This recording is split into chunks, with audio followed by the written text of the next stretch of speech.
50ನೇ ವರ್ಷ ನಾನು ಒಂದು ತಾಲೂಕ್ ಪಂಚಾಯಿತಿ ಸದಸ್ಯ ಆಗಿದ್ದರಿಂದನೂ ಕೂಡ ಪ್ರಥಮವಾಗಿ ಇಲ್ಲಿಗೆ ಚಾಲನೆ ಕೊಟ್ಟು ಒಂದು 30 ವರ್ಷದಲ್ಲಿ ಒಂದು ದಿವಸನೂ ಕೂಡ ಗೈರುಹಾಜರಾಗಿಲ್ಲ.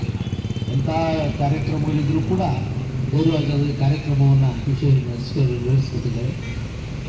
ಸಂವಿಧಾನ ಶಿಲ್ಪಿ, ಮಹಾಮಾನವತಾವಾದಿ, ವಿಶ್ವರತ್ನ ಬಾಬಾ ಸಾಹೇಬ್ ಅಂಬೇಡ್ಕರ್ ಅವರ ಪರಿನಿರ್ಮಾಣದ ವಿಶೇಷ ವ್ಯಾಪ್ತಿ. ಏಕೆಂದರೆ ಅವರು ನಮ್ಮ ದೇಶಕ್ಕೆ ಒಂದು ಸಂವಿಧಾನವನ್ನು ನೀಡಿ ಆಧುನಿಕ ಭಾರತದ ಒಂದು ವ್ಯವಸ್ಥೆಗೆ ಶಕ್ತಿ ಕೊಟ್ಟಿರ್ತಕ್ಕಂಥದ್ದು ಬಾಬಾ ಸಾಹೇಬ್ ಅಂಬೇಡ್ಕರ್ ಅವರ ಒಂದು ಸಂವಿಧಾನ ಅಂತಕ್ಕಂಥ ಮಾತನ್ನು ನಾವು ಈ ಸಂದರ್ಭದಲ್ಲಿ ಹೆಮ್ಮೆಯಿಂದ ಹೇಳಬೇಕಾಗ್ತದೆ.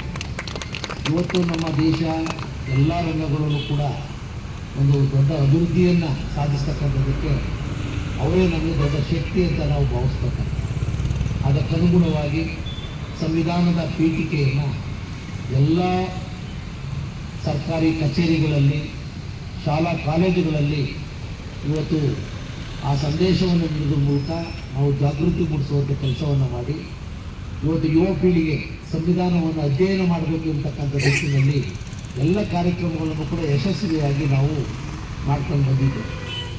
ಇವರೇ 49, ಅದೇ ರೀತಿ ನವೆಂಬರ್ 26 ಮೊನ್ನೆ ಕಾರ್ಯಕ್ರಮ ವಿಶೇಷ ಸಂವಿಧಾನವನ್ನು ಇವತ್ತು ಅರ್ಪಣೆ ಮಾಡಿದಂಥ ದಿನವನ್ನು ಕೂಡ ತಾಲೂಕಿನಲ್ಲಿ ವಿಜೃಂಭಣೆಯಿಂದ ಕೂಡ ವಿಶೇಷವಾಗಿ ಮಾಡಿದ್ದೇವೆ. ಇಲ್ಲೆಲ್ಲ ನೀವು ಸಂಘಟನೆಯವರು ಇಲ್ಲೇ ಬಾಬಾ ಸಾಹೇಬ್ ಅಂಬೇಡ್ಕರ್ ಪುತ್ಥಳಿನ ಹಾಕಬೇಕು ನನಗೆ ಭಾರಿ ಒತ್ತಡಗಳನ್ನು ಮಾಡಿದ್ರು. ಬಹುಶಃ ನನ್ನನ್ನು ಬೈಕೊಂಡು ಇದ್ದೀನಿ. ಈಗ MLA ಅವರು ಅವಕಾಶ ಕೊಡ್ತಾ ಇಲ್ಲ. ಯಾಕೆಂದರೆ ಅವರು ಈ ದೇಶದ ಒಂದು ಕಣ್ಣು. ಯಾಕೆಂದರೆ ಅವ್ರನ್ನ ಎಲ್ಲಿ ಇರಬೇಕು, ಎಲ್ಲಿ ಪ್ರತಿಷ್ಠಾನವನ್ನು ಅಲ್ಲೇ ಮಾಡಿದರೆ ಅದಕ್ಕೊಂದು ಗೌರವ.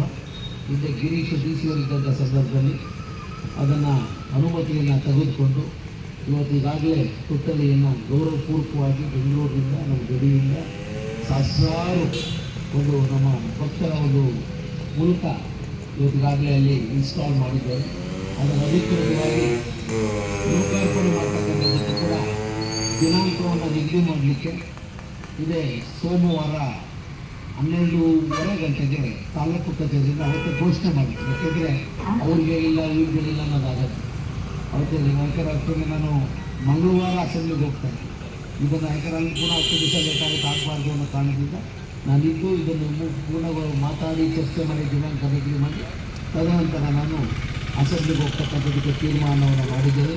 ತಾವೆಲ್ಲರೂ ಕೂಡ ಬಂದು ನಿಮ್ಮ ಸಲಹೆ ಸಹಕಾರ ಅದರೊಂದಿಗೆ ಒಂದು ಗೌರವಪೂರ್ವಕವಾಗಿ ಆಡಳಿತಾತ್ಮಕ ಯಾಕಂದರೆ ತಾಲೂಕು ಕಚೇರಿಯ ಆವರಣದಲ್ಲಿ ನಾವು ಪ್ರತಿಷ್ಠಾಪನೆ ಮಾಡುವ ಉದ್ದೇಶದಿಂದ ಮಾಡಿರೋದ್ರಿಂದ ನಾವು ದಿನಾಂಕವನ್ನು ನಾವು ತಹಶೀಲ್ದಾರ್ ಅವರ ಕಚೇರಿ ಮೇಲೆ ಕೂತು ತೀರ್ಮಾನ ಮಾಡ್ತಕ್ಕಂಥದ್ದು ಸೂಕ್ತ. ಎಲ್ಲೋ ಒಂದು ಕಡೆ ಐದಿನಲ್ಲೋ ಇನ್ನೊಂದು ಕಡೆ ನಾವು ಫೀಲ್ಡಲ್ಲಿ ಮಾತಾಡೋಂಥದ್ದಲ್ಲ, ಅದು ಗೌರವವೂ ಕೂಡ ಅಲ್ಲ ಅಂತ ನಾನು ಭಾವಿಸಿದ್ದೇನೆ.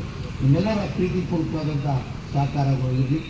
ಕೆಲವರುಗಳು ಅಧಿಕಾರಿಗಳಿಂದಲೂ ಕೂಡ ಕೆಲವು ವಂತಿಗೆನ ಕಲೆಕ್ಟ್ ಮಾಡ್ಕೊಂಡು ಇಟ್ಕೊಂಡಿದೆ, ಅವರು ಇಟ್ಕೊಂಡು ಅವ್ರದ್ದನ್ನು ಬಳಕೆ ಮಾಡಿಕೊಂಡು ಯಾವ್ಯಾವ ಕಾರ್ಯಕ್ರಮಕ್ಕೆ ಯಾವುದೇ ರೀತಿ ಅದನ್ನು ವಿನಿಯೋಗ ಮಾಡಬೇಕು ಅನ್ನೋದ್ರ ಬಗ್ಗೆ ಮಾಡಿಕೊಂಡು ಒಂದು ಒಳ್ಳೆಯ ರೀತಿ ಕಾರ್ಯಕ್ರಮವನ್ನು ಆಯೋಜನೆ ಮಾಡ್ತಕ್ಕಂಥದ್ದಕ್ಕೆ ನಿಮ್ಮೆಲ್ಲರ ಪೂರ್ಣ ಸಹಕಾರವನ್ನು ಕೋರ್ತೇನೆ ಅಂತ ಕೂಡ ಹೇಳಿ, ಅಂಬೇಡ್ಕರ್ ಭವನ ಏನಿದೆ ಅಲ್ಲಿ ಇನ್ನೂ ಕೂಡ ಮೂಲಭೂತ ಸೌಕರ್ಯಗಳ ಕೊರತೆ ಇದೆ. ಈಗ 70-75 ಲಕ್ಷದ ಅನುದಾನವನ್ನು ಕೂಡ ಸ್ಯಾಂಕ್ಷನ್ ಮಾಡ್ತಿದ್ದೀನಿ ಅಂಬೇಡ್ಕರ್ ಭವನ. ಇವನು ನಿಮ್ಮ ಸಲಹೆಗಳಂತೆ ಯಾವ್ಯಾವ ಮಾಡ್ಕೋಬೇಕು ಬಾಕಿ ಉಳಿದಿದೆ ಅದು ಕೂಡ ಮಾಡುವಂಥದ್ದು. ಸುಮಾರು 25-30 ಹಳ್ಳಿಗಳಿಗೆ ಅಂಬೇಡ್ಕರ್ ಭವನವನ್ನು ಕೂಡ ಸ್ಯಾಂಕ್ಷನ್ ಮಾಡ್ತಿದ್ದೆ. ಇದು 30. ಇನ್ನೂ ಕೂಡ 2ನೇ ಹಂತದಲ್ಲಿ ಇನ್ನೊಂದು 30 ಭವನಗಳನ್ನು ಮಂಜೂರಾತಿ ಮಾಡಿಸ್ಬೇಕು ಅಂತಕ್ಕಂಥ ಒಂದು ಇದರಲ್ಲಿ ಈಗಾಗಲೇ ಪ್ರಪೋಸಲನ್ನು ಕೂಡ ಹೇಳಿ ಇವತ್ತೇನು ಪರಿನಿರ್ಮಾಣ ದಿನ ಈ ದೇಶದೆಲ್ಲೆಡೆ ಪ್ರಪಂಚದ ನಾನಾ ದೇಶಗಳಲ್ಲೂ ಕೂಡ ಇವತ್ತು ಈ ಥರ ಕಾರ್ಯಕ್ರಮವನ್ನು ಅವರಿಗೆ ಗೌರವ ಸಲ್ಲಿಸುವಂಥ ಕೆಲಸವನ್ನು ಮಾಡ್ತಾ ಇರುವಂಥ ಹಿನ್ನೆಲೆಯಲ್ಲಿ ಅಂಬೇಡ್ಕರ್ ವೃತ್ತದಲ್ಲಿ ಒಂದು ಅರ್ಥಪೂರ್ಣವಾದಂಥ ರೀತಿಯಲ್ಲಿ ನಾವು ಕಾರ್ಯಕ್ರಮವನ್ನು ಆಯೋಜಿಸಿ ಭಾಗಿಗಳಾಗಿದ್ದೇವೆ. ಅವರ ಸಂದೇಶ, ಅವರ ಒಂದು ಸಂವಿಧಾನ ಅವರನ್ನು ಪ್ರತಿ ಸಂದರ್ಭದಲ್ಲಿ ಪ್ರತಿ ನಿಮಿಷದಲ್ಲೂ ಕೂಡ ಸ್ಮರಿಸ್ತಕ್ಕಂಥದ್ದು ನಮ್ಮೆಲ್ಲರ ರಾಜ್ಯ ಕರ್ತವ್ಯ ಜವಾಬ್ದಾರಿ ಅಂತಕ್ಕಂಥದ್ದನ್ನು ಕೂಡ ನಾನು ಈ ಸಂದರ್ಭದಲ್ಲಿ ವಿಶೇಷವಾಗಿ ಹೇಳಿ, ಮೊನ್ನೆ ಮುಂದೆ ಕೂಡ ಬಂದು ಈ ಪ್ರತಿ ವರ್ಷದಂತೆ ಯಾವ ರೀತಿ ಆಯೋಜನೆ ಮಾಡ್ತೀನಿ ಅವೆಲ್ಲ ಸಿದ್ಧತೆಗಳು ಮಾಡ್ಕೊಂಡಪ್ಪ ಇಲ್ಲಿ ನಾಗೇಶ್ವರೆಲ್ಲ ಕೂತು ನಮ್ಮ ಸ್ಥಳೀಯವಾಗಿ ನಿಮ್ಮ ಕಚೇರಿ ಬಡಾವಣೆಯ ಎಲ್ಲ ಪ್ರಮುಖರೆಲ್ಲ ಸೇರಿ ಅಥವಾ ನೀವೆಲ್ಲ ಕೂಡ ಸೇರಿ ನಮ್ಮನ್ನು ಆಹ್ವಾನಿಸಿ ಇವಾಗ ಪರಿನಿರ್ಮಾಣದ ದಿನದಲ್ಲಿ ಅವರಿಗೆ ಗೌರವ ಸಮರ್ಪಣೆ ಮಾಡ್ತಕ್ಕಂಥದ್ದಕ್ಕೆ ಅವಕಾಶ ಮಾಡಿಕೊಟ್ಟು 4 ಮಾತುಗಳನ್ನು ಆಡಲಿಕ್ಕೆ ಅವಕಾಶ ಕೊಟ್ಟಂಥ ತಮ್ಮೆಲ್ಲರಿಗೂ ಹೃದಯಾಳದ ಧನ್ಯವಾದಗಳನ್ನು ತಿಳಿಸಿ ನನ್ನ ಮಾತನ್ನು ಮುಗಿಸ್ತೇನೆ. ಸುದ್ದಿ ಕಿರಣ ವಾಹಿನಿಗೆ ಸ್ವಾಗತ. ನಮ್ಮ ವಾಹಿನಿಯ ಪ್ರತಿಯೊಂದು ವಿಡಿಯೋ ನೀವು ನೋಡಬೇಕಾದರೆ ಈ ಕೂಡಲೇ ಸಬ್ಸ್ಕ್ರೈಬ್ ಮಾಡಿ, ಬೆಲ್ ಐಕಾನ್ ಪ್ರೆಸ್ ಮಾಡಿ, ಆಲ್ ಅಂತ ಸೆಲೆಕ್ಟ್ ಮಾಡಿ.